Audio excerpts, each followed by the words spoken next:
नमस्कार दोस्तों, स्वागत है आप सभी मित्रों का हमारे YouTube चैनल एनिमी कॉर्नर में। सुबह के बज चुके हैं 9 और हम आ चुके हैं आपके चहेते चैनल YouTube पर लाइव। तो आज के लाइव सेशन में हम बात करेंगे, जैसा टॉपिक आपको दिया गया है वो है प्लासी युद्ध, बैटल ऑफ प्लासी के बारे में हमारी आपसे चर्चा होगी। इसके पहले जो हमने इस वीडियो में बात की थी उसकी थोड़ी सी आपको हम पृष्ठभूमि या बैकग्राउंड आपको बता दें, किस बैकग्राउंड में हमने आपसे क्या बात किया था। इसके पहले हमने इस वीडियो में हमने चर्चा की थी खास करके प्लासी के टॉपिक से रिलेटेड, जिस बिंदु पे हमारी बात हुई थी, जो रिलेटेड टॉपिक था उससे आप देखें तो हमने जो बात की थी आपसे इस प्रेस पेज पे आप देखें कि हमने आपसे 3 इवेंट के बारे में बात की। कुछ उस समय के इवेंट हमने बताए थे, कुछ घटनाएं बताई थी जो लगातार डेवलपमेंट हो रहा था, प्लासी की पृष्ठभूमि बन रही थी। पहली चीज़ हमने आपको बताई थी वहाँ पर कि जो पोर्ट विलियम कॉलेज था, जो पोर्ट विलियम किला था, उस पोर्ट विलियम कॉलेज पर नवाब का आक्रमण होता है और नवाब उसको विजित कर लेता है। उसके बाद वहाँ का एक अपने ही अधिकारी जिसका नाम मणिकचंद था, मणिकचंद को की देख रेख में वो छोड़कर वहाँ से चला जाता है और जाता कहाँ, मुर्शिदाबाद अपनी राजधानी पर। इतनी चीज़ें पहली घटना थी। दूसरी इवेंट यहीं पर एक और होती है जिसे हमने आपको नाम दिया था ब्लैक होल का नाम, जहाँ पर एक छोटे से कमरे में 146 अंग्रेजों को रख दिया जाता था रात भर के लिए। उसमें से केवल 23 लोग बचते हैं, बाकी लोग मर जाते हैं। तो इस घटना को ब्लैक होल का नाम दिया गया था। उसके बाद हमने तीसरा इवेंट जो हमने बताया था कि जो प्लासी करें, जो फोर्ट विलियम कॉलेज से लोग अटैक किया था, तो यहाँ से अंग्रेज भागकर फुल्टा नामक द्वीप पर रुके थे और इस फुल्टा द्वीप से फिर ये वापसी करते हैं, अंग्रेजों के ऊपर अटैक करते हैं, फोर्ट विलियम को जो खाली कराते हैं। और जब फोर्ट विलियम खाली होता है तो इसमें मुख्य रूप से जो लीडर था अंग्रेजों का, 2 लोग हैं, एक था क्लाइव और दूसरा का नाम है वाटसन। ये 2 लोग लीड कर रहे थे। उसके बाद दोनों के बीच संधि होती है कि जो जहाँ है वहीं बना रहेगा। चौथा इवेंट जो यहाँ पे होता है वो एक महत्वपूर्ण था कि चंद्रनगर जो फ्रांसीसियों का एक महत्वपूर्ण स्थान था, लोकेशन था। इस चंद्रनगर पर अंग्रेजों ने कर दिया आक्रमण और अंग्रेजों का जब आक्रमण होता है चंद्रनगर पर और इसको जीत लेते हैं, और फ्रांसीसियों का जो वहाँ का नवाब था, बंगाल का सपोर्टर था, तो उसे ये लगा कि ये फ्रांसीसियों के चंद्रनगर पर अटैक न करके इसने हमारी ही सत्ता को चुनौती दे दी है। तो अब यहाँ तक की पृष्ठभूमि थी। तो इसका जवाब देने के लिए जो नवाब था जिसका नाम सिराजुद्दौला था, वो बंगाल का नवाब आगे आएगा और जब ये आगे आएगा तो अब होगा क्या, बैटल ऑफ प्लासी। ये थी पूरी पृष्ठभूमि और सबसे तात्कालिक कारण जो था वो था चंद्रनगर पर अंग्रेजों का कब्जा। और यही आपको मैं बताया, यही कारण भी था कि प्लासी का अगर कारण पूछा जाए तो यही कारण था।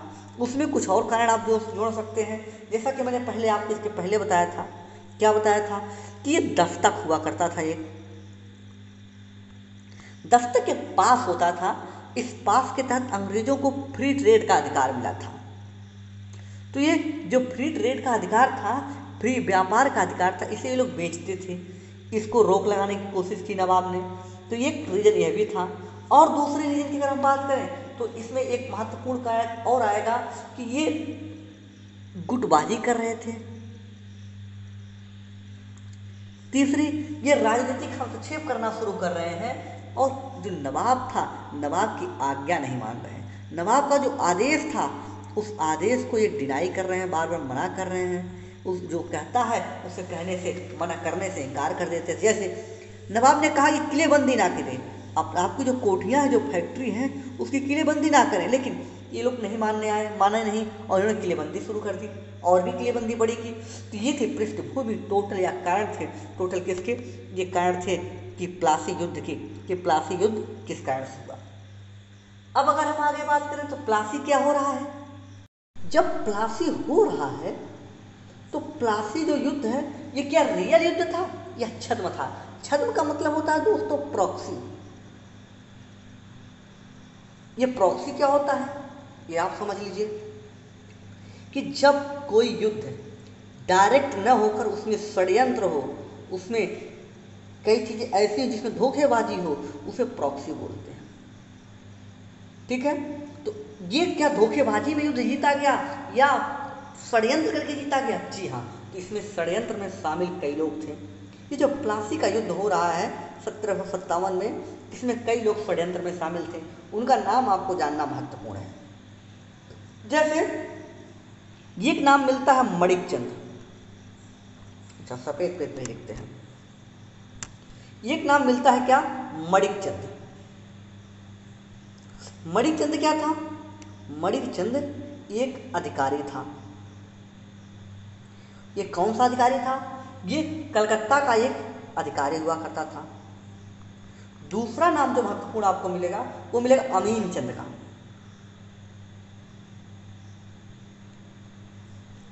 ये भी वहां का अधिकारी था। तीसरा महत्वपूर्ण नाम है जगत सेठ। ये जगत सेठ जो है कलकत्ता का बहुत बड़ा महाजन है। महाजन कहें या कलकत्ता का बहुत बड़ा बैंकर कहें, यानी ये वो लोग थे जो सूद पर पैसे दिया करते थे।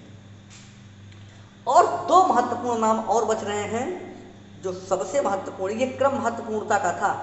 अब इसके बाद जो सबसे महत्वपूर्ण है जिन्हें आपको तो याद ही रखना है, ये का नाम है घसीटी बेगम।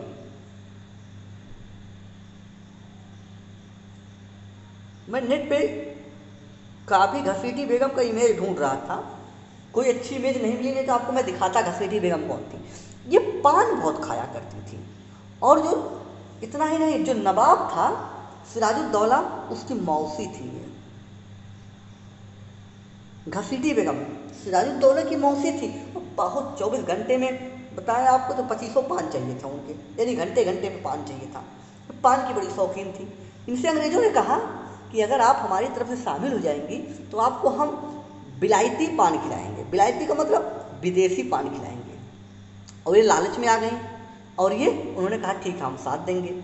और अगला जो था वो था मीर कासिम। ये कौन है? इसे आप जाने ये कौन है? मीर कासिम सिराजुद्दौला का सेनापति था। इसे कहा अंग्रेजों ने कि आपको हम अगला नवाब बनाएंगे, अगर आप युद्ध में हमारे साथ रहेंगे तो you are the next king, कि आप अगले किंग होंगे, आप अगले राजा होंगे बंगाल के, आप नवाब होंगे। अब क्या था, ये पांच के पांचों ने लाभ के चक्कर में आकर बंगाल का साथ छोड़कर अंग्रेजों का साथ दिया। अब अंग्रेजों का साथ में क्या दे रहे हैं ये भी आपको उतना जानना महत्वपूर्ण है कि इनका रोल क्या होता है। जब प्लासी होगा, जब प्लासी हो रहा है तो आप देखेंगे ये है नवाब सिराजुद्दौला, ये है नवाब सिराजुद्दौला जो वास्तविक नवाब है। इन्हीं का सेनापति था कौन? मीर कासिम, मीर जाफर। मीर जाफर, ये जो मीर जाफर है कि जब डायरेक्ट युद्ध होगा, कुछ इस तरह से जब युद्ध हो रहा है तो आप युद्ध में देखेंगे अंग्रेजों के पास टोटल जो सैनिक थे दो भागों में बटे हुए थे। एक सेना अंग्रेजों की थी, एक नवाब की थी। एक सेना अंग्रेजों की थी, एक नवाब की थी। जो नवाब की सेना थी उनकी संख्या आपको बता दें पहले। उनकी अगर आप संख्या देखेंगे तो जो नवाब के पास टोटल सैनिक थे वो 40,000 से लेकर 50,000 के आसपास थे। एक बहुत बड़ी संख्या होती है 40,000 से लेकर 50,000। लेकिन इनका सामना करने के लिए जो अंग्रेज थे उनके पास कितने सैनिक थे? अंग्रेजों के पास केवल ईस्ट इंडिया कंपनी के पास सैनिकों की संख्या सिर्फ और सिर्फ 2200 थी, यानी 2200 सैनिक मात्र थे। और नवाब के पास कितने थे? नवाब के पास 40,000 से लेकर 50,000 तक सैनिक थे। सोच सकते हैं कि क्या ये युद्ध बंगाल के पक्ष में जाएगा या ईस्ट इंडिया कंपनी के पक्ष में? अगर फेयर युद्ध हो तो फेयर वार में किसके पक्ष में जाएगा? लेकिन युद्ध की रणनीति ऐसी थी, युद्ध ऐसा था चूंकि छद्म था। छद्म क्या? जो ये 40,000 नेता था, इनका नेतृत्व करता जो था उनका नाम था मीर जाफर। मीर जाफर वही जो बिका हुआ था, जो अगले नवाब बनने की इच्छा से बिक गया था।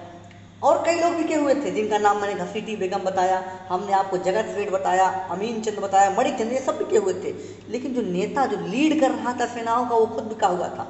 और ईस्ट इंडिया कंपनी का जो लीडर था, जो लीड कर रहा था, उसका नाम क्लाइव था। लॉर्ड क्लाइव लीड कर रहा था। अब 2200 सैनिकों का लीडर लॉर्ड क्लाइव है, जबकि 50,000 सैनिकों का लीडर मीर जाफर है। होता क्या है कि युद्ध जैसे ही प्रारंभ होता है, तुरंत मीर जाफर घोषणा कर देता है कि हम बहुत बुरी तरह से हार रहे हैं, और सिराजुद्दौला को कहता है कि आप यहाँ से भाग जाएं। और जहाँ युद्ध होता है, प्लासी का मैदान, वो बालू का क्षेत्र हुआ करता था। वहाँ से आप देखेंगे तो ये बालू का क्षेत्र क्यों था? ये भागीरथी नदी के किनारे का हिस्सा था। कौन सी नदी? भागीरथी। और वहाँ से वो ऊंट से भागता है। बहुत ही ताज्जुब का प्रश्न हम इसलिए बता रहे हैं कि यूपीपीसीएस ने पूछा हुआ है कि प्लासी के युद्ध में सिरा बंगाल का नवाब किससे भागा था? हाथी से, घोड़े से, ऊंट से, बैल से। तो ऐसे 4 ऑप्शन दिए गए थे। तो ये ताज्जुब की बात है, इसलिए मैंने बता दिया कि कहीं दोहरा न दे दोबारा, इसलिए मैंने इसलिए बताया कि ऊंट से भागा था। ठीक है, तो वो जो मीर जाफर था उसने घोषणा कर दी कि हम बहुत बुरी तरह से हार रहे हैं, और साहब नवाब जी या राजा सुल्तान जी, आप अपनी जान बचाकर यहाँ से भागें। और वहाँ से भाग लेता है राजा। और जैसे ही राजा फरार होता है, तुरंत वो घोषणा कर देता है कि अंग्रेज जीत गए, हम लोग हार गए। ये छद्म युद्ध था। इसमें 2 लोग बड़ी ही वीरता के साथ लड़ते हैं इन 40 से 50 हजारों में, और दोनों शहीद होते हैं। उनका नाम आपको जानना बहुत मशहूर है, महत्वपूर्ण है, वो है मीर मदान। और दूसरा जो महत्वपूर्ण इनका नाम है, उनका नाम था मोहनलाल। ये 2 नाम, एक मीर मदान और मोहनलाल जैसे कुछ ही लोग थे जिन्होंने वास्तव शौर्य का परिचय दिया, शौर्य का परिचय देते हुए शहीद हुए। बाकी सब मिले हुए थे अंग्रेजों से, और ये 2200 अंग्रेज हावी हो गए इन 40,000 सैनिकों पर। और जब प्लासी का युद्ध था, भारत में एक बड़ा निर्णायक हुआ, और जिसका विजय हुई, जिसमें अंग्रेजों की भले ही वो विजय छद्म हो, लेकिन अंग्रेज यहाँ पर विजय हुए। अब इसका परिणाम क्या होगा? परिणाम भी आपको हम यही बता देते हैं, इसका रिजल्ट क्या होगा, परिणाम में क्या हो रहा है इसका। अब पहली बार सबसे पहला परिणाम तो आप यही जान लें कि इस युद्ध का परिणाम ये हो रहा है कि पहली बार जो अंग्रेज हैं वो तराजू की कंपनी, तराजू का मतलब यहाँ पे तात्पर्य है व्यापारिक कंपनी, से तलवार की कंपनी बन गई। तलवार का तात्पर्य क्या है? तलवार का अर्थ है कि यहाँ पे राजनीतिक कंपनी बन गई। यहाँ तक स्पष्ट। उसके बाद दूसरी बात कि पहला साइड इफेक्ट बना, दूसरा होता है क्या, ये अंग्रेज आगे जाकर इस युद्ध के बाद क्या करेंगे? किंग मेकर का रोल अदा करेंगे। अभी आपने देखा कि सिराजुद्दौला को हटाकर मीर जाफर को बनाने का प्रस्ताव उन्होंने लाया था, और मीर जाफर को हटाकर फिर मीर कासिम को लेकर आएंगे, फिर उसके बाद अब नजमुद्दौला को लेकर आएंगे। ये इनका लगातार चलता रहेगा किंग मेकर, यानी राजाओं के निर्माण। जैसे आपने पढ़ा होगा अली बंधुओं का, आगे जाकर जब हमने मेडुल में पढ़ा तो किंग मेकर का रोल अदा कर रहे थे, ऐसे ही अंग्रेज अब उनकी कार्य को कर रहे हैं, यहाँ पर किंग मेकर का रोल अदा कर रहे हैं। दूसरी बात, जो बंगाल विजय थी, यहाँ की जो विजय करने के बाद जब बंगाल से उन्होंने जीता, तो यहाँ से जो उनको लाभ हुआ वो उन्होंने जाकर दक्षिण में जो फ्रांसीसी थे उनको रोकने में काम किया, और डुप्ले के विरोध में काम किया, और वहाँ पर फ्रांसीसियों को हराया। ये थी और परिणाम। इसके अलावा परिणाम को देखें, इन्होंने इस युद्ध के बाद अपनी सैन्य क्षमता को बहुत ज़्यादा बढ़ाया, क्योंकि इनके पास अब रिसोर्स ज़्यादा हो गए थे। इसीलिए आप देखेंगे कि इंडियन ओशियन यानी हिंद महासागर में अपने प्रसार को बहुत तेज़ी से फैलाते हैं, और अपनी नौसैनिक क्षमता को मजबूत करेंगे। और इतना ही नहीं, अब देखेंगे यही वो समय होगा जब अंग्रेज भारत में अपने शोषण को बढ़ा देंगे, और कई माध्यमों से शोषण करेंगे। कैसे कैसे करेंगे? तो कभी वो अपनी तानाशाही के द्वारा शोषण करेंगे, तो कभी ट्रेड के माध्यम से, कभी ठग कर। दूसरी चीज, जो अब नया नवाब बनेगा यहाँ पर, इसका परिणाम एक और है कि जो नया नवाब बनेगा वो वही लालची बनेगा। कौन? जिसका नाम था मीर जाफर, जो बिक गया था। हालांकि ज़्यादा दिन तक यह भी उनके पक्ष में नहीं रहेगा, उसे भी यह बात समझ में आ जाएगी कि हमें करना क्या था, हम क्यों बिके थे। ठीक है, तो ये थी आपकी कहानी पूरी प्लासी की। प्लासी में आपने देखा कि कैसे लड़ते हैं, हारने के बाद नवाब कौन बनता है, परिणाम क्या होता है। अब जो नवाब है वो है मीर जाफर। अब यहाँ से आपको हम बताएं कि आपको देखना है प्लासी हो गया भागीरथी के किनारे। अब होगा, ये हुआ कब, ये हुआ 1757 में। प्लासी हो रहा है 1757 में। डेट कौन सी थी, 23 जून। 23 जून 1757 को प्लासी हो रहा है। अब अगला युद्ध होगा बक्सर। प्लासी है बंगाल में और बक्सर है बिहार में। अब बक्सर जो होगा ये होगा कब, 1764 में। जिन जो सालों में ये युद्ध, ये साम्राज्य शिफ्ट होकर यहाँ से यहाँ तक जो यात्रा हुई, इनमें कौन कौन सी घटनाएं घटी इनको हम जान लें। यानी प्लासी और बक्सर के बीच की घटनाएं कौन कौन सी है, तो देखेंगे प्लासी और बक्सर तक जाते जाते पहली घटना घटती है इसी समय कि जब मीर जाफर नवाब बनता है तो वो करता क्या है। इस ब्लैंक पेज पे आइए। जब मीर जाफर नवाब बनेगा तो स्वाभाविक सी बात है कि जैसा कि हुआ था बात कि हम आपको नवाब बनाएंगे, आप हमें लाभ देंगे, तो वो अपने लाभ को लेकर आता है। तो लाभ देने में सबसे पहला काम करता है क्या, वो 24 परगना का भू राजस्व वसूली का अधिकार दे दिया अंग्रेजों को कि आप 24 परगना जो है उसका भू राजस्व आप वसूलेंगे और आप रखेंगे। ये अंग्रेजों के लिए बहुत बड़ी उपलब्धि रही, पहली बार यह काम करना शुरू कर दिया। दूसरी चीज, यहाँ से जो बंगाल था, पूरे बंगाल में इनको फ्री ट्रेड करने का अधिकार मिला। पूरे बंगाल में फ्री ट्रेड करने का अधिकार मिला कि आप बंगाल में मुक्त व्यापार कीजिए, आपको सरकार को कोई टैक्स नहीं देना होगा। ये एक अधिकार, बहुत बड़ा अधिकार उनके लिए है। और इसी समय आप देखेंगे क्लाइव बहुत बड़ी मात्रा में भ्रष्टाचार करता है, बहुत बड़ा करप्शन करता है क्लाइव यहाँ पर, और यही करप्शन पूरे बंगाल में फैल जाता है। जितने अधिकारी हैं सब करप्ट होना शुरू हो जाते हैं। इतनी बातें, लेकिन ये मीर जाफर ने जरूर दिया, लेकिन मीर जाफर जल्दी ही इनसे भी परेशान होने लगता है। क्यों, क्योंकि धीरे धीरे अंग्रेज जो थे इनकी जो डिमांड थी ये बढ़ने लगती है। ये नवाब से बहुत ज़्यादा छूट चाह रहे थे, और इतना ही नहीं, कई बार कि इतने लालची हो गए थे कि इनकी झड़प मीर जाफर से हो जा रही थी। मीर जाफर के कहने को मनाही कर देते थे, क्योंकि नवाब तो इन्होंने बनाया था, अंग्रेजों ने ही, और अंग्रेजों ने जब नवाब बनाया था तो नवाब की बात क्यों सुने, ये इनकी मानसिकता थी। और मीर जाफर ये सोच रहा था हम तो यार राजा हैं, हम तो किंग हैं, हमारी बात अगर नहीं सुनेंगे तो हमसे तो भाई अच्छी बर्दाश्त नहीं होगा। यही देखेंगे, यही बात हुआ कि मीर जाफर हो गया बहुत दुखी इन लोगों से, और दुखी हुआ तो इन्होंने अपनी सैन्य क्षमता को बढ़ाना शुरू कर दिया। जब ये सैन्य क्षमता अपने सैनिकों को बढ़ाना शुरू करेगा तो दूसरा काम और क्या करेगा ये, और दूसरा काम ये करेगा कि इनसे तनाव इनके बढ़ते चले जाएंगे। अब जो दुखी मीर जाफर है, जिनका तनाव बढ़ रहा है और साथ ही साथ ये क्या कर रहा है, सैन्य क्षमता बढ़ा रहा है, ये चीज़ अंग्रेजों को जरा सा भी बर्दाश्त नहीं होगी। अंग्रेज ये चीज़ चाह नहीं रहे थे कि ऐसी स्थिति आए। अब अंग्रेज भी जब दुखी होंगे, अंग्रेज को भी ये बात हजम नहीं होगी मीर जाफर की, वो मिलेंगे मीर जाफर के दामाद मीर कासिम से।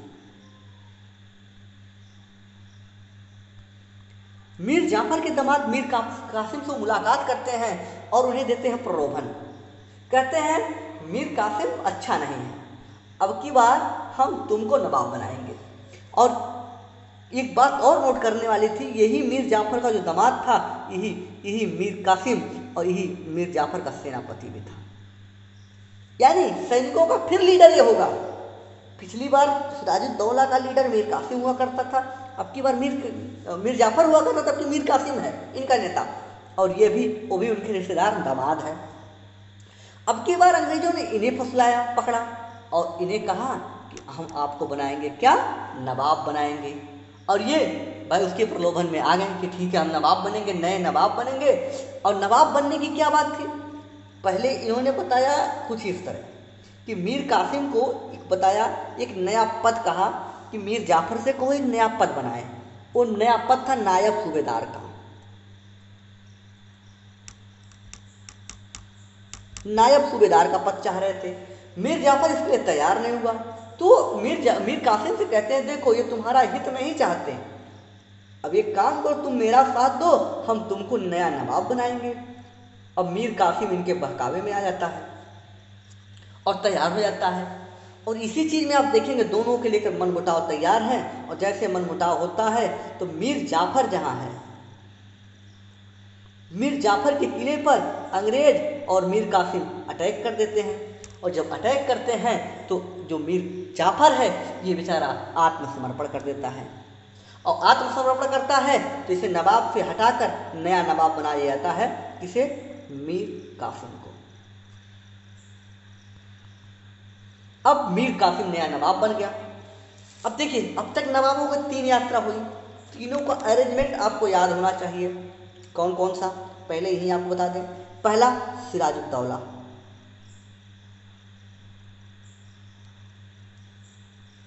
दूसरा मीर जाफर जो इसका सेनापति था, ये बनता है प्लासी के बाद। तीसरा मीर कासिम।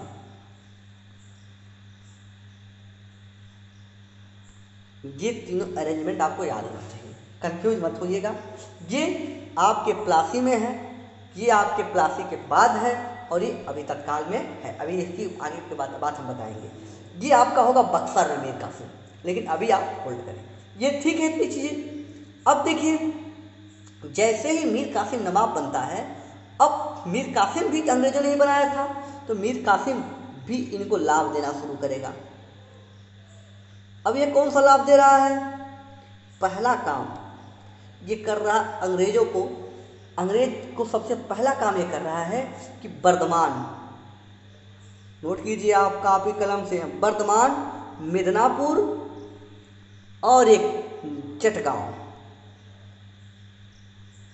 ये 3 जगहों की जमींदारी सौंप देता है कि तुम यहाँ के जमींदार हो। अब अंग्रेज पहली बार जमींदार बन रहे हैं। इसके पहले उन्हें राजस्व केवल वसूलने का अधिकार दिया था मीर कासिम ने 24 परगना का, लेकिन अब की बार 3 जिले जो बड़े बड़े हैं इनकी जिम्मेदारी सौंप दी, ले जाओ तुम्हारा ही होगा, वो हमारा नहीं होगा, इसको तुम रखोगे। अब ये उपलब्धि उनके लिए बहुत बड़ी थी, मीर कासिम के द्वारा दी गई। उसके बाद इतना तो ठीक था, असम में जो सिलहट वाला हिस्सा है वहाँ पर चूने का व्यापार बहुत होता था, उससे बंगाल के नवाब को लाभ बहुत हो रहा था। उन्होंने कहा कि ठीक है 50% इस चूने के व्यापार का लाभ का हम आपको दे देंगे।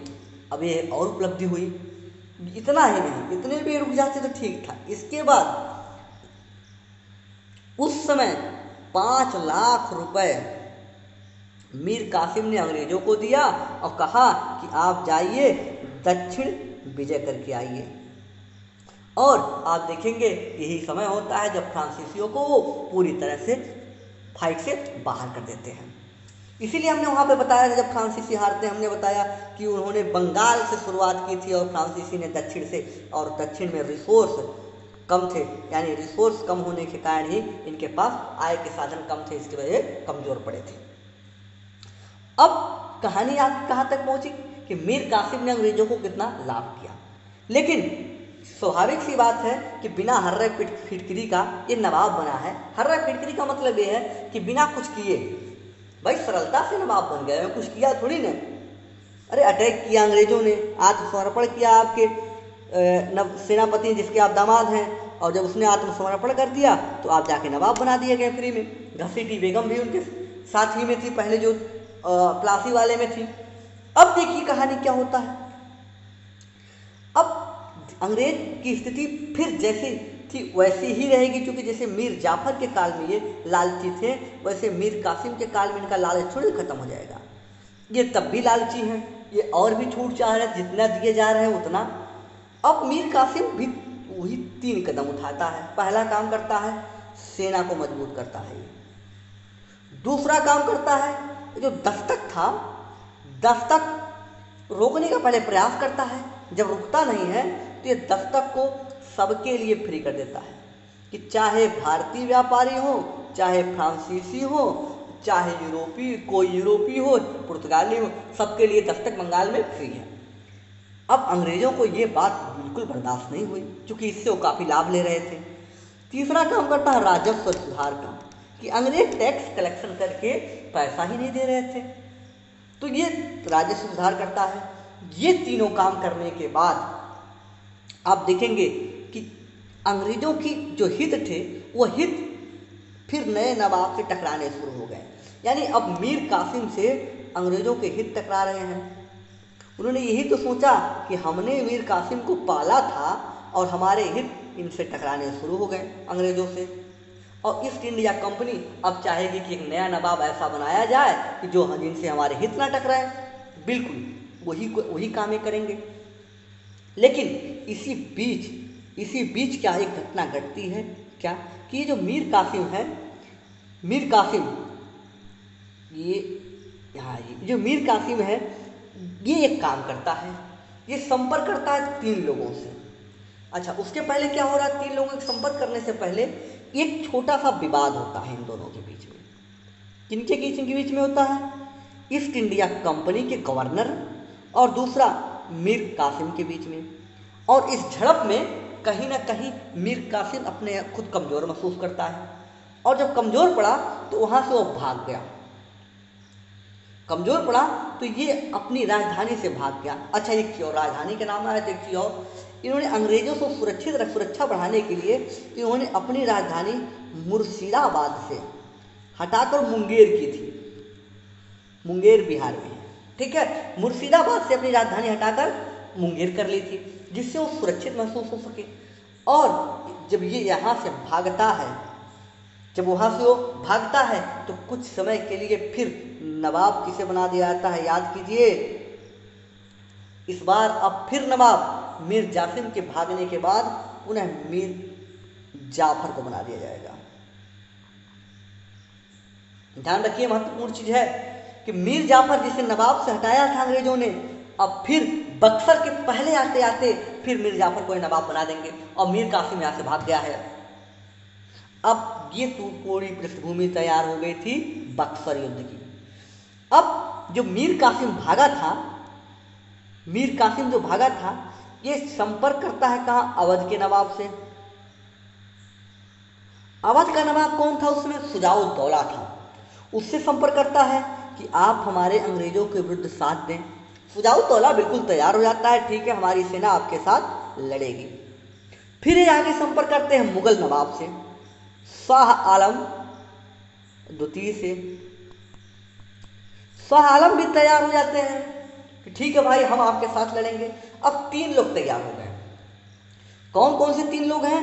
अब तीनों को आप देखिए, एक तरफ बंगाल है, एक तरफ बंगाल का नवाब है, और दूसरी तरफ आप देखेंगे बंगाल के नवाब के साथ अवध का नवाब है, और एक तरफ मुगल है। ये तीनों एक साथ एकजुट में आते हैं, और जब एक साथ आते हैं तो क्या करते हैं? युद्ध में आते हैं। कहाँ पर? बक्सर। बक्सर में अंग्रेजों की सेना और ये तीनों संयुक्त सेना टकराती है। तीनों संयुक्त सेना कौन? एक अवध की सेना, दूसरी मुगल की सेना, और तीसरी बंगाल की सेना। ये तीनों संयुक्त रूप से सेनाएं हैं, और एक इनके विरुद्ध में जो सेना है वो है east India company, EIC।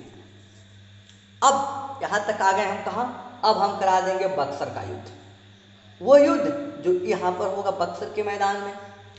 Buxar के मैदान में जो युद्ध होता है वहाँ पर हमने आपको बताया, एक तरफ 3 संयुक्त सेना और एक तरफ EIC है। तीनों संयुक्त सेना के जो नेतृत्व करता थे उनमें जो मुगल था उनका शाह आलम, जो अवध था उनका शुजाउद्दौला, और जो बंगाल का नवाब था उनका मीर कासिम। ये तीनों नेतृत्व कर रहे थे, और इनके विरुद्ध में ईस्ट इंडिया कंपनी का नेतृत्व कौन कर रहा था? यहाँ पर एक नाम मिलता है, हेक्टर मुनरो, याद कर लीजिए, बहुत काम की चीज है। हेक्टर मुनरो नेतृत्व कर रहा था। लेकिन अब एक चीज और समझिए कि सैनिकों की संख्या कितनी थी। जैसे उसमें पिछले में बहुत कम सैनिक थे, क्या इस बार भी ऐसा है मामला था या कुछ अंतर था? जी हाँ, बिल्कुल ऐसा ही मामला था। यहाँ पर मुगल और तीनों सैनिकों को हम M3 लिखते हैं, M+3 यानी तीनों साथ, और यहाँ लिखते हैं EIC, east India company. East India company के जो टोटल सैनिक थे इस बार 7027 थे। इस बार कोई षड्यंत्र नहीं है, इस बार प्रत्यक्ष युद्ध है, वास्तविक युद्ध है। और इसका परिणाम क्या होता है। और इधर थी 3 सेनाएं, तीनों के लीडर अलग अलग हैं। एक हैं शुजाउद्दौला, एक हैं शाह आलम द्वितीय और दूसरी तरफ है कौन, मीर कासिम। ये तीनों लीड कर रहे हैं। और इधर नेतृत्वकर्ता कौन है, इधर नेतृत्व कर रहा है कौन, हेक्टर मुनरो। सैनिक कितने थे, सैनिक अंग्रेजों के पास हमने बताया 7027 थे और इनके पास सैनिकों की संख्या 50,000 के आसपास थी। दोनों सेनाएं एक दूसरे के साथ टकराती हैं और यहाँ पर असली युद्ध का कौशल अंग्रेजों ने दिखाते हुए तीनों संयुक्त सेनाओं को बुरी तरह से पराजित कर देते हैं। तीनों संयुक्त सेनाएं यहाँ पर बुरी तरह से पराजित होती हैं और यहाँ पर जो मुगल हैं, अवध है, मीर कासिम, तीनों भाग खड़े होते हैं। हार होती है, इनकी पराजय होती है। इस पराजय के बाद इसका परिणाम क्या होता है, इसके परिणाम में आप देखेंगे 2 मुख्य परिणाम हमारे सामने आते हैं। पहला परिणाम होता है इलाहाबाद की संधि, बोलते हैं the treaty of Allahabad. The treaty of Allahabad होती है, ये होती है 1765 में। दूसरी चीज क्या होती है, दूसरा इलाहाबाद संधि के अलावा एक होता है द्वैध शासन, डायआर्की। द्वैध शासन बंगाल में लागू होता है। तो ये 2 टॉपिक आपको यहाँ जानने हैं। इन 2 टॉपिक को जानने के पहले आपको जो तत्कालिक प्रभाव थे उसकी हम बात कर लें। तत्कालिक प्रभाव में आप देखेंगे कि पहला जो प्रभाव हुआ कि जो भारतीय चुनौती थी, जो भारत को अंग्रेजों के खिलाफ जो चुनौती मिल रही थी वो समाप्त हो गई। अब अंग्रेज एक बड़ी शक्ति के रूप में उभर रहे हैं। दूसरा क्या, दूसरा जो अंग्रेज थे उनके ही जो मुगल दरबार वाले थे, मुगल के राजा, मुगल के नवाब, ये हो गए पेंशनधारी, अंग्रेज उनको पेंशन देने लगे। तीसरा, बंगाल के नवाब ने अपनी अधीनता स्वीकार कर ली कि हम आपके अधीन होंगे। और अब इतने के बाद जो ईस्ट इंडिया कंपनी का जो हैसियत था वो बहुत बड़ा हो गया। इसके बाद आप देखेंगे जो बिहार वाला हिस्सा है, बिहार और उड़ीसा और बंगाल की आप देखेंगे इनको ये क्षेत्र उनको मिल गया टोटल कि यहाँ पर आप पूरी क्षेत्र ले लीजिए और यहाँ की राजस्व वसूलिए। यहाँ के जो शिल्पी होंगे, शिल्पकार, इनका शोषण बढ़ जाएगा इस घटना के बाद। कैसे, आगे हम बात करेंगे। धन की बहुत बड़ी हानि होने लगेगी, धन का लूट होने लगेगा और भू राजस्व की वसूली में ये शक्ति का प्रयोग करना शुरू कर देंगे। ये इसके परिणाम होंगे। और भी इसके परिणाम क्या होंगे, अब पूरे बंगाल, बिहार में आप देखेंगे गरीबी, पुअर्टी बहुत तेजी से बढ़ेगी। आप देखेंगे किसानों का जो शोषण है बहुत तेजी से बढ़ेगा। आप देखेंगे किसानों की क्रय शक्ति क्षमता इतनी कम हो जाएगी वो कुछ खरीद नहीं पाएंगे, भूख के कारण मरने लगेंगे। और यहाँ पर 1770 तक आते आते आगे वाले 5 सालों में बहुत बड़ा अकाल पड़ेगा और यहाँ पर इस अकाल से लाखों लोग मारे जाएंगे। तो इतनी ही पृष्ठभूमि में हम पहले अपनी पीपीटी देख लें, फिर आपको हम डिस्कस करेंगे इलाहाबाद की संधि और डायआर्की। आइए पहले हम पीपीटी पर चर्चा करते हैं। हमने आपसे बात किया प्लासी के पूर्व षड्यंत्र की और प्लासी और हमने बक्सर दोनों युद्ध की चर्चा कर ली है। तो हमने बताया कि जो प्लासी का षड्यंत्र है इसमें शामिल थे मणिकचंद, अमीनचंद, जगत घोष, घसीटी बेगम और मीर जाफर, ये 5 प्रमुख अधिकारी थे। हमने बताया 2 को आपको जानना है, घसीटी बेगम जो नवाब था उनकी मौसी थी सिराजुद्दौला की और मीर जाफर सेनापति था। दोनों में प्रत्यक्ष युद्ध होता है। नवाब होता है सिराजुद्दौला और ईस्ट इंडिया कंपनी का नेतृत्व कर रहे थे लॉर्ड क्लाइव। इस और नवाब का नेतृत्व करने वाले उनका सेनापति मीर जाफर था। इनकी सैनिकों की संख्या 40 से 50,000 थी और इसमें 2200 सैनिक मात्र थे। 2 सैनिक बड़ी महत्वपूर्ण जो रोल अदा करते हैं, बड़ी वीरता के साथ शहीद होते हैं। ऐसे सैनिकों को नमन होता है हमारा हर बार। इसमें है मीर जाफर और मीर मदान और मोहनलाल। आगे सेनापति ने यहाँ धोखा दिया, गलत सूचना फैलाकर नवाब को भगा दिया और अंग्रेजों को विजयी घोषित कर दिया। इसके बाद होता है प्लासी समाप्त होती है। प्लासी के कुछ परिणाम हुए थे, हमने आपको चर्चा की थी। जरूरी नहीं कि उनकी पीपीटी आपको मिले, आपको वहाँ से भी कुछ नोट्स बनाने होंगे। अब देखिए प्लासी और बक्सर के बीच कुछ घटनाएं हैं। पहला, कंपनी को मीर जाफर जैसे सत्ता में आता है कई लाभ देता है। पहला लाभ देता है 24 परगना के लिए भू राजस्व दे देता है कि आप वसूली कीजिए, लाभ लीजिए। उसके बाद आप देखेंगे कंपनी के जो समस्त जो बंगाल है वहाँ पर मुक्त व्यापार का उनको अधिकार मिल जाता है, फ्री ट्रेड मिल जाता है कि आप ट्रेड कीजिए, आपको तब तक आपके लिए फ्री होगा। उसके बाद जो बंगाल के जो अधिकारी थे जैसे अंग्रेजों में, वो बहुत करप्ट हो गए, बहुत भ्रष्टाचार करते हैं। धीरे धीरे समय आ गया कि अंग्रेज लालची होते चले गए और कंपनी और नवाब दोनों एक दूसरे के विरोधी हो गए। ये स्थिति आ गई। फिर क्या हुआ कि मीर जाफर बड़ा दुखित हुआ, पहले जैसा लाभ नहीं दे रहा था जब, और कंपनी को ये जब पता चला तो उसके स्वरूप में बदलाव आया, कंपनी और दोनों में ठन गई। और कंपनी को जब ऐसा लगा कि ये हमारे काम का नहीं है तो इसने मीर जाफर के दामाद को पकड़ा जो इनका सेनापति था और उन्हें प्रलोभन दिया कि आगे का नवाब हम आपको बनाएंगे। इसके लिए आप देखेंगे इसी पृष्ठभूमि में दोनों एक मीर कासिम और अंग्रेज मिलकर मीर जाफर को सत्ता से हटाने के लिए तैयार हो जाते हैं। उसके जो किले हैं, किले पर अटैक करते हैं, वहाँ से वो आत्मसमर्पण करता है और परिणाम होता है मीर कासिम नया नवाब बनता है। यहाँ तक की बातें हमने आपसे की। उसके बाद मीर कासिम को हमने बताया कि बिना हर्रा फिटकरी का शासन बना था, बिना हर्रा फिटकरी यानी बिना कुछ लगाए, भाई थोड़ी सी चीज़ें उसने की और कोई युद्ध नहीं हुआ, कुछ नहीं हुआ, राजा बन गया। तो इससे अंग्रेजों का एक्सपेक्टेशन बहुत ज़्यादा था, उनकी उम्मीदें बहुत ज़्यादा थी, और उम्मीदों पर जब खरा नहीं उतरेगा तो अंग्रेज इससे भी नाराज़ होंगे और फिर युद्ध होगा बक्सर। ये पहला काम करता है, वर्धमान, मिदनापुर और चटगांव की जिम्मेदारी देता है। अपनी राजधानी अंग्रेजों से के प्रभाव से दूर रखने के लिए मुर्शिदाबाद से हटाकर मुंगेर ले जाता है। असम के जो चूने का व्यापार था 50% लाभ अंग्रेजों को देता है सिलहट का। दक्षिण विजय के लिए 5 लाख रुपए देता है। कम और एक चीज़ और महत्वपूर्ण, यहाँ पर एक संधि में और बात कही गई कि जो कंपनी के मित्र होंगे वो नवाब के मित्र होंगे और जो कंपनी के दुश्मन होंगे वो नवाब के दुश्मन होंगे। ये बहुत बड़ा उन्होंने साइन कराया। ये नवाब की डिग्निटी की बात थी, यानी नवाब के पास अब कोई ऐसा चॉइस नहीं था कि वो कंपनी के खिलाफ जा सके। इसके बाद मीर कासिम की स्थिति मीर जाफर जैसी ही हुई। क्या हुआ कि अंग्रेज इनसे भी नाराज होने लगे और ये मीर कासिम अब सेना को मजबूत करने लगा, दस्तक को रोकने का प्रयास करता है, राजस्व सुधार करता है। इसके बाद दोनों में विवाद फिर होता है, एक झड़प होती है जहाँ पर मीर कासिम कमजोर पड़ता है और भाग निकलता है। भागने के बाद ये जाता है कहाँ, अवध के नवाब के पास, मुगल के पास। मुगल का नवाब जो है वहाँ पर शाह आलम द्वितीय था, अवध का नवाब सुजाउद्दौला है। दोनों से मिलता है, सहायता की मांग करता है और ये दोनों सहायता के लिए तैयार होते हैं। और इसी पृष्ठभूमि में आप देखेंगे युद्ध होता है बक्सर का। हमने बताया कि इस गैप के दौरान जब ये नवाब भाग जाता है तो एक अंतराल होता है। अंग्रेज यहाँ पर स्वयं सत्ता नहीं लेना चाहते, स्वयं अपने आप को राजा नहीं घोषित कर रहे हैं, जबकि बंगाल खाली था। क्यों? क्योंकि इसके कई फैक्टर हैं। एक तो एक मैसेज जाएगा कि अंग्रेजों ने डायरेक्ट सत्ता संभालनी शुरू कर दी, एक व्यापारिक कंपनी राजा बन गई और इससे शेष भारत में अंग्रेज के खिलाफ एक नया मूवमेंट स्टार्ट हो सकता है। किसान इसके खिलाफ आ सकते हैं, इसके खिलाफ सैन्य विद्रोह हो सकता है। इसलिए ये आप पुनः जो पुराना नवाब था मीर जाफर, उसे फिर शासन में ला देते हैं, राजा बना देते हैं, सुल्तान बना देते हैं, नवाब बना देते हैं। इसका क्या हुआ? अब बक्सर का युद्ध होता है 1764 में। संयुक्त सेनाएं मुगल, अवध और मीर कासिम की तीनों थीं, जिसके पास 50,000 के आसपास सैनिक थे, और दूसरी ओर ईस्ट इंडिया कंपनी की सेनाएं थीं, जिसके पास 7,027 सैनिक थे मात्र। और इस युद्ध को लीड कर रहा था कौन? इस युद्ध को लीड कर रहा था अंग्रेजों की तरफ से हेक्टर मुनरो था और भारत की तरफ से तीनों अलग अलग थे।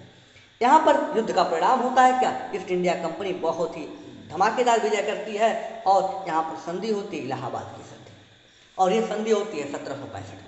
अब यहाँ तक हमने आपसे डिस्कस किया था, यहाँ तक हमने लेक्चर लिया था, यहाँ तक की हमने बात आपसे की। अब हम बात करेंगे इलाहाबाद की संधि की। आइए पहले आपको तीनों हम मैप में दिखा दें। ये है आपका मुगल, ये है आपका अवध और ये आपका है बंगाल। क्लियर? इन तीनों से अलग अलग संधि करता हूँ। सबसे पहले जो इलाहाबाद की संधि है, इसमें सबसे पहले अवध के नवाब को बुलाता है। क्यों अवध को बुलाता है? अवध के नवाब से अंग्रेज कहता है कि एक चीज़ बताइए, आपसे हमारे तो कोई विवाद नहीं है, हमने आपको कोई इंटरफेयर नहीं किया, आप क्यों बीच में कूदें? चलिए मैं मानता हूँ मुगल इसलिए आ गए कि ये तो हम पूरे भारत के राजा हैं, इसलिए इनका क्षेत्र बंगाल पर है, बंगाल में इनकी सूबेदारी है, ये आ गए तो चलिए ठीक है, लेकिन आप क्यों आए? अतः आपको सबसे ज़्यादा हर्जाना भरना होगा और इनके ऊपर सबसे पहले 50 लाख रुपए का जुर्माना लगाता है कि 50 लाख रुपए आप हमको देंगे। दूसरा काम आप करेंगे कि आपके पास जो ये कड़ा का क्षेत्र है और इलाहाबाद का क्षेत्र है, ये क्षेत्र आप हमको दीजिए। उनसे वो क्षेत्र ले लेता है। तीसरा काम क्या करता है अब यहाँ पर वो एक सहायक संधि साइन करवा लेता है। सहायक संधि कहें या कह लें सुरक्षित जो घेरे की नीति थी उसको साइन कराता है। कहता है आपके यहाँ जो आपका ये क्षेत्र है अवध वाला, अवध के क्षेत्र में हमारी हमारी सैन्य टुकड़ी रहेगी और इस दौरान आप इन सैन्य टुकड़ी का खर्चा आप खुद उठाएंगे, हम खर्च नहीं उठाएंगे, खर्चा आप खुद। ये बहुत अच्छी उनकी नीति थी कि एक तो अपने सैनिक का भार भी कम कर दिए और काम सैनिक आपके लिए न करके अंग्रेजों के लिए करेंगे और पैसा उनका पेमेंट आप देंगे और इससे सैनिक की तनख्वाह भी बड़ी अच्छी रखेंगे वो। अब देखिए, और इसी के बीच जो अवध था, अवध को उसने बफर स्टेट के रूप में रखा, बफर स्टेट के रूप में रखा। बफर स्टेट एक ऐसा स्टेट होता है, समझा दिया कि आप क्लियर कर लें। जैसे मान लीजिए ये आपका बंगाल है, बंगाल के बाद अगर क्षेत्र कोई होता है, कोई भी क्षेत्र हो, तो यहाँ से अगर कोई शक्ति इस पर अटैक करेगी तो सबसे पहले उसका सामना अवध को करना पड़ेगा। अगर अवध को वो अपने अंदर ले लेंगे तो सबसे पहले इनसे टकराना होगा, और अगर अवध बीच में गायब रहेगा तो सबसे पहले सामना किसको करना पड़ेगा? अवध को। इससे इनको सतर्क होने का टाइम मिल जाएगा और साथ ही साथ युद्ध से ये सुरक्षित रहेंगे। इसे बोलते हैं बफर स्टेट। अगर आप देखें तो भारत आपको दिख रहा है इंडिया, इंडिया और चाइना के बीच दो बड़ी शक्तियों के बीच यहाँ पर नेपाल है। नेपाल भारत के लिए और चाइना के लिए क्या है? एक बफर स्टेट के रूप में है। भूटान क्या है? एक बफर स्टेट। ये आप समझ सकते हैं, ऐसे ही अंग्रेजों ने अवध को रखा था एक बफर स्टेट के रूप में, और इसे ही कहते हैं सुरक्षित घेरे की नीति। अब देखिए, अब ये अवध के साथ इन्हें समझौता, मुगल के साथ क्या कर रहे हैं? मुगल के साथ भी इन्होंने कम बर्ताव नहीं किया गया। मुगल से कहते हैं कि जो बंगाल का हिस्सा है, ये आपको बंगाल का हिस्सा जो बंगाल था, यहाँ पर आपको राजस्व से कुछ पैसा वैसा देते थे। तो मुगल ने कहा नहीं, तो कहा एक काम कीजिए, आप हमको दीजिए, हमको दीजिए, हम आपको अब पैसा भी देंगे। और कहा कितना? कहा 26 लाख रुपए प्रति ईयर हम आपको साहब देंगे, यहाँ का हमें बस राजस्व आप दे दीजिए, यहाँ पूरे बंगाल में पैसा हम वसूलेंगे। और उस समय के बंगाल में शामिल था आज का बिहार, आज का बंगाल और उड़ीसा, ये तीन शामिल थे। उनकी ये दीवानी पूरी तरह से ले लेता है मुगलों कि अब मुगल से बंगाल, बिहार और उड़ीसा की दीवानी अंग्रेजों के पास गई। दूसरी चीज, उसके बदले 26 लाख रुपए देंगे और यहाँ का जो बंगाल का नया नवाब होगा, मुगलों ने कहा, मुगल से कहा गया कि उसको हम बनाएंगे। और चीज जो इलाहाबाद और कड़ा जो दो जिला लिया था, उन दो जिलों को उठाकर दे दिया, कहा कि हम आपको इतना देंगे, साथ ही साथ आपको एक बड़ा क्षेत्र भी देते हैं जो अवध से लिया था, कड़ा और इलाहाबाद जिला मुगलों को दे दिया। कि आप तो हमारे राजा हैं, आप तो हमारे सुल्तान हैं, माय लॉर्ड हैं, आप इसे रखिए और आप अपने क्षेत्र का विस्तार कीजिए, बस आप हमको बंगाल दे दीजिए। मुगल बड़े खुश होते हैं, तैयार हो जाते हैं कि हमें तो बड़ा कोई पनिशमेंट नहीं लगाया इसने। उसके बाद तीसरे जो पार्ट थे जिनका नाम था नवाब, बंगाल के नवाब। ये बंगाल से तो उतना ही खफा है। बंगाल के नवाब से कहता है कि आप तो बहुत कूद रहे थे, आइए अब। बंगाल के नवाब को पहले हटाकर यहाँ से एक नवाब को नया नवाब बनाता है, जिसका नाम था नजमुद्दौला। नजमुद्दौला को नया नवाब बनाता है और दो काम करता है यहाँ पर। प्रशासन कहता है नवाब जी आप चलाइए, लेकिन जो निजामत है, निजामत का मतलब निजामत आप चलाएंगे, निजामत का मतलब प्रशासन, लेकिन जो टैक्स भू राजस्व जो वसूलना है वो काम ईस्ट इंडिया कंपनी करेगी, ईस्ट इंडिया कंपनी करेगी। अब मामला फंसा, लेकिन जो नवाब फ्री फंड में बैठे थे, क्योंकि उनको तो बस नवाब की गद्दी चाहिए थी, वो तैयार हो गए, वो रेडी हो गए, चलिए ठीक है हम कर लेंगे, किसी तरह देख रहे थे। अब भाई इनकम अगर नहीं रहेगी तो आप जनता को कैसे डील करेंगे, कैसे आप खर्च करेंगे, कैसे आप इन्वेस्टमेंट करेंगे, कैसे लोगों के वेतन को देंगे, ये समस्या नजमुद्दौला या बंगाल के नवाब के पास थी। अब अंग्रेजों को यहाँ पर बिना किसी उत्तरदायित्व का एक बड़ा क्षेत्र मिल गया था और इसका लाभ अंग्रेज बहुत बड़ी तरह से लेंगे। और जो ये राजस्व वसूलने का काम लिया था उन्होंने बंगाल में, वो उसके लिए उन्हें अधिकारी नियुक्त किए तीन। नाम तीनों का महत्वपूर्ण है। पूछा जाता है। एक था मोहम्मद रजा खां,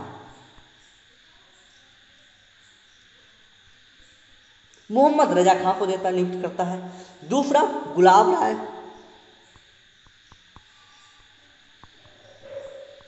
और तीसरा है सिलाव राय। ये 3 अधिकारी नियुक्त करता है बंगाल में कि आप जो टैक्स कलेक्शन है, जो राजस्व वसूली है, आप वसूली करेंगे अंग्रेजों के लिए। ईस्ट इंडिया कंपनी इस दौरान आप देखेंगे निजी लाभों में लगी रही कि जो ईस्ट इंडिया कंपनी है, ये कंपनी का जो लाभ हो रहा था ये ब्रिटेन न भेजकर बल्कि निजी लाभ में लेकर, निजी लाभों को कमाकर निजी क्षेत्र में भेज रहे थे ब्रिटेन। ये गवर्नमेंट को नहीं दे रहे थे ब्रिटेन के। ऐसे में देखेंगे कि जो यहाँ पर जो द्वैध शासन है उसका लाभ ब्रिटेन की सरकार को नहीं मिलता है बल्कि ब्रिटेन के निजी लोगों को मिलता है। अच्छा, यहाँ पर आपको ये चीज भी समझ लेना होगा कि द्वैध शासन क्या है। द्वैध शासन क्या है?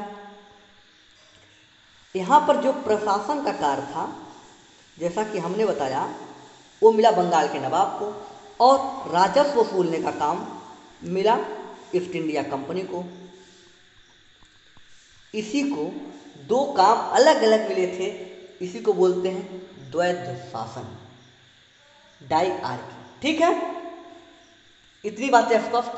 हमने आपको एक चीज और यहाँ बताया कि द्वैध शासन कब से चला, इसको भी जान लेते हैं। द्वैध शासन चला 1765 से लेकर 1772 के बीच में।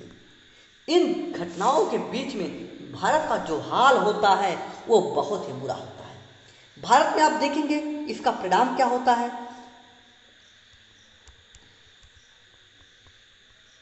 इसका परिणाम क्या हो रहा है? पहली प्रशासनिक अराजकता आती है। क्यों? क्योंकि टैक्स कोई और वसूल रहा है, शासन कोई और कर रहा है। दूसरी चीज क्या होगी, जो नवाब थे इनकी जो इनकम थी, इनकम पूरी तरह से समाप्त हो जाएगी। और जब इनकम समाप्त हो जाएगी तो ये इन्वेस्ट जैसे काम नहीं करेंगे, और इन्वेस्ट नहीं करेंगे तो जो किसान थे, जो गरीब वंचित वर्ग था, वो उनकी भूख से मृत्यु होने लगेगी। आप देखेंगे अकाल जैसी समस्याएं यहाँ आएंगी। साथ ही साथ किसानों की जो उत्पादकता है वो कम हो जाएगी। क्यों? क्योंकि कृषि में कोई इन्वेस्ट नहीं हो रहा है। अब इसी समय आप देखेंगे एक व्यवस्था चल रही थी जिसका नाम ददनी व्यवस्था है। एक नाम आपको याद रख लेना होगा, पूछा जाता है, ददनी प्रथा। ये एक एडवांस सिस्टम था। सरकार पहले बंगाल में पैसे दे देती थी, जो बुनकर हुआ करते थे, जो शिल्पकार हुआ करते थे, कि आप एडवांस ले लीजिए और इतनी चीज़ें आप बनाकर हमको दे दीजिएगा। तो इसके लिए एक लाभकारी प्रथा हुआ करती थी। अंग्रेजों ने इस प्रथा का गलत यूज किया। अंग्रेजों ने कुछ पैसे दिए और सामान को न देने पर, जबरदस्ती सामान भी वसूलते थे, न देने पर हाथ तक काट लिए हैं लोगों के। हाथ के अंगूठे काटने के भी उदाहरण मिलते हैं। तो ये ददनी प्रथा को और बुरी तरह से एक कुप्रथा में बदल दिया, और जितना धन मिल सका धन उठाकर ब्रिटेन ले गए, निजी लाभों में लगाए। और यही दौरान था, आप देखेंगे कि इसी दौरान 1765 से लेकर 72 के बीच में आप देखेंगे इसके बाद बहुत ही भीषण बंगाल में अकाल पड़ता है। वो समय होता है 1770 का, और लगभग 1 लाख लोग मारे जाते हैं। और इनमें सबसे अधिक मारे जाने वालों में बच्चे, फीमेल, महिलाएं और बच्चे थे, यानी फीमेल और चाइल्ड थे, जिसका परिणाम बहुत बुरी तरह से होता है। आप देखिए, ये तो भारत के ऊपर प्रभाव था। कंपनी के ऊपर क्या प्रभाव पड़ा? इस द्वैध शासन का जो कंपनी है, कंपनी के ऊपर भी निगेटिव इफेक्ट पड़ता है। कैसे? कि भाई कंपनी को तो लाभ कमाना चाहिए, कंपनी के ऊपर क्यों बुरा प्रभाव है? क्योंकि जो कंपनी के कर्मचारी थे ये करप्शन में लिप्त थे, भ्रष्टाचार में लिप्त थे। ये निजी लाभ, खुद का लाभ बना रहे थे और उसको जरा सा भी वो सरकार को नहीं देते थे। और ऐसे में आप देखेंगे कंपनी आ गई घाटे में। कंपनी यहाँ पे घाटे में आ जाती है और निजी लाभ सब बना रहे थे, कंपनी को कोई फायदा नहीं हो रहा था। तो ये थे कहानी टोटल द्वैध शासन तक की, परिणाम तक की। आइए इतनी की पीपीटी देखते हैं और वीडियो के अंतिम चरण में हम चलते हैं। ठीक है, हमने बताया कि इलाहाबाद की संधि जो हुई उसमें 3 पक्ष थे, अवध के नवाब, मुगल के साथ और बंगाल के साथ। अवध के नवाब से 50 लाख रुपए जुर्माना लगाया, कड़ा और इलाहाबाद का जिला ले लिया, और इस कड़े और इलाहाबाद को उठाकर मुगल को दे देंगे। और ईस्ट इंडिया कंपनी की एक टुकड़ी अवध में रखता है और उसका खर्च देना होता है पूरी तरह से अवध के नवाब को, और अवध को बफर स्टेट बना दिया। मुगल के साथ कड़ा और इलाहाबाद का जिला इनको दे ही दिया था। बंगाल और बिहार और उड़ीसा की दीवानी प्राप्त कर लेता है और साथ ही साथ इसके बदले वो 26 लाख रुपए मुगलों को देता है वार्षिक। बंगाल के नए नवाब में नजमुद्दौला को बना दिया जाता है। निजामत और प्रशासन के कार्य को दोनों अलग कर दिया जाता है। निजामत बंगाल के नवाब को दे दिया गया और जो भू राजस्व था, भू राजस्व के कार्य को अंग्रेजों ने अपने खुद ले लिया और इसी को द्वैत शासन कहा गया। ये चला 1765 से लेकर 1772 के बीच में। और यहाँ पर आप देखेंगे बिना उत्तरदायित्व के अंग्रेजों ने लाभ उठाया और राजस्व वसूली के लिए अंग्रेजों ने 3 अधिकारी नियुक्त किए, मोहम्मद रजा, सिलाब राय और गुलाब राय। इसके बाद आपको परिणामों की बता दें, हमने परिणाम की चर्चा की थी। परिणाम में क्या था?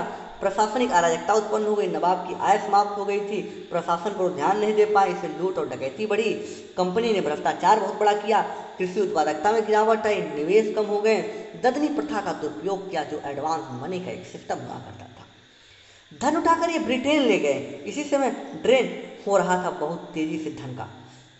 उसके बाद आप देखेंगे कि भीषण अकाल पड़ता है 1770 में और कंपनी पर जो प्रभाव पड़ा तो उसकी भी हमने आपसे चर्चा की। तो रुकेंगे आज यहीं पर, समय हो चुका है 9:53। तो आज भी समय काफ़ी हो चुका है दोस्तों, रुकेंगे हम अपने वीडियो में यहीं पर। मिलेंगे आपसे अगले वीडियो में, तब तक के लिए रमेश चंद्र का प्रणाम स्वीकार करें। और एक रिक्वेस्ट, एक अनुनय विनय आपसे है कि अगर आपने अभी तक हमारे चैनल को सब्सक्राइब नहीं किया दोस्तों, तो प्लीज़ सब्सक्राइब करें और अधिक से अधिक लोगों तक फैलाएं। इस चैनल को लाइक करें और जहां तक हो सके आप अपने एक दोस्त को ये चैनल जरूर पहुंचाएं और सब्सक्राइब करवाएं। जिससे इससे क्या होता है, इससे आपको एक लाभ तो ये होगा कि आप जब क्लास कर रहे होंगे तो आपके साथ अधिक से अधिक लोग उस क्लास के लाइव देख रहे होंगे। ये हमको आपकी हेल्प चाहिए। दूसरी चीज़, जब आप अधिक से अधिक लोगों से जुड़ेंगे तो आपके लिए क्लास में लाइव क्लास का मज़ा आएगा और हमारे लिए क्या लाभ होगा, इससे हमको इंसेंटिव मिलेगा, हम आपके लिए और भी अच्छी अच्छी चीज़ों को लेकर आएंगे, हमारा प्रोत्साहन बढ़ेगा। तो आपसे यही उम्मीद है कि आप लोग इस चैनल को अधिक से अधिक फैलाइए दोस्तों। मिलेंगे आपसे हम अगले वीडियो में, तब तक के लिए रमेश चंद्र का प्रणाम स्वीकार करें। जय हिंद, जय भारत।